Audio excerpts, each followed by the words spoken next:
IGFC Balochistan south کا Baloch residential college تربت کا دورہ، نوجوانوں کو قومی ترقی میں کردار ادا کرنے کی تلقین۔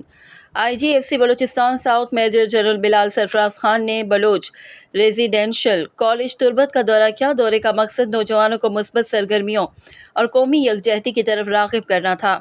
اس موقع پر طلباء نے پاکستانیت کے موضوع پر ٹیبلوز اور تقاریر پیش کی، جنہیں حاضرین نے بھرپور سراہا۔ نوجوانوں کے جذبے اور وطن سے محبت کو IGFC نے قابل تحسین قرار دیا۔ IGFC نے اپنے خطاب میں کہا کہ تعلیم یافتہ نوجوان ہی قوموں کی تقدیر بدلنے کی صلاحیت رکھتے ہیں۔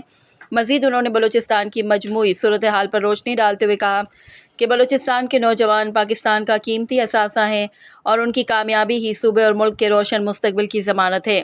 کالج انتظامیہ اور طلباء نے IGFC بلوچستان ساؤتھ کے اس دورے کو خوش آئند قرار دیا اور جنوبی بلوچستان میں امن و ترقی کے لیے FC بلوچستان ساؤتھ کی خدمات کو سراہا۔